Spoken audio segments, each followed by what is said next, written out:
New ഇയറിൽ ഞാൻ എടുത്ത തീരുമാനമാണ്, എന്റെ ഭാഗത്ത് നിന്ന് എന്തൊരു തെറ്റുണ്ടെങ്കിലും അത് നമ്മളങ്ങ് ക്ഷമിക്കുക. അങ്ങനെ പറയരുത് പ്ലീസ്. ഈ ചെറ്റപ്പട്ടി നാറി എന്ത് പറഞ്ഞു? ഇങ്ങനെ തെറി വിളിക്കല്ലേ, ഒരു മനസ്സിനാണ് ഞാൻ. ആകാശം ഇടിഞ്ഞ് താഴെ വീണാൽ ഇവ ക്ഷമിക്കുന്നു. ഇത് എനിക്കെതിരെ കേസ് കൊടുത്തു. ഞാൻ പുകഴ്ത്തി പറയാന്ന് തെറ്റിദ്ധരിക്കരുത്. ഇതുവരെയുള്ള അനുഭവം വെച്ചിട്ട് പറയുക, ഈ വക കൂതറ കളി കളിക്കാൻ നിനക്കല്ലാതെ മറ്റാർക്കും സാധിക്കില്ല. എല്ലോ സ്പാർട്ടക്കെതിരെ കേസ് കൊടുത്തു. കേസ് എന്താന്ന് വെച്ച് കഴിഞ്ഞാൽ സോഷ്യൽ മീഡിയയിൽ ജാസിയെ കുണ്ടൻ എന്ന് അധിക്ഷേപിച്ചു എന്നുള്ളതാണ് കേസ്. ഞാൻ നിന്നെ മോശക്കാരനാക്കിയതല്ല, നിന്നെ വെളിപ്പെടുത്തിയതാണ്. നീ കറന്റ്ലി ആണാണ്, മനസ്സിലായില്ലേ? നീ നിന്റെ ഐഡന്റിറ്റി എവിടെയും വെളിപ്പെടുത്തിയിട്ടൊന്നുമില്ലല്ലോ.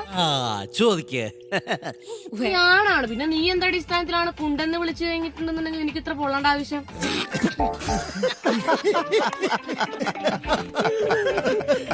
എന്റെ പൊന്നു മോനെ, നിനക്ക് ഇപ്പൊ എന്നെ മനസ്സിലായിട്ടില്ല അല്ലേ?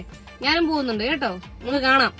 ഒരു ഐഡന്റിറ്റിയും ഇല്ലാത്ത ആണുമല്ല, നീ പെണ്ണുമല്ല, ആണല്ല പെണ്ണല്ല, നീ ഒന്നുമല്ല, ഒരു ഐഡന്റിറ്റി ഇല്ലാത്ത നീയാണോ? സ്ത്രീ ആയിട്ട് ജനിച്ചിട്ട് സ്ത്രീ ആയിട്ട് ജീവിക്കുന്ന നമ്മൾ കൊടുക്കുന്നതിനാണോ? നമുക്ക് കാണാം. സമാധാനമായല്ലോ, അനുഭവിച്ചു. ഇവനാണ് വന്നിരുന്ന് തുടക്കിയത്. ഇവൻ വായി തുറന്ന ഈ ചറ്റകളത്തരെ പറയും. എന്നെ കൊല്ലടി, കൊല്ല്.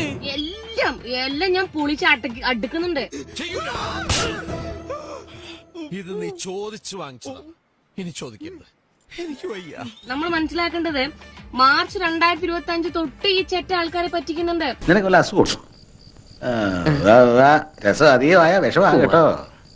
You just wait and watch, my dear.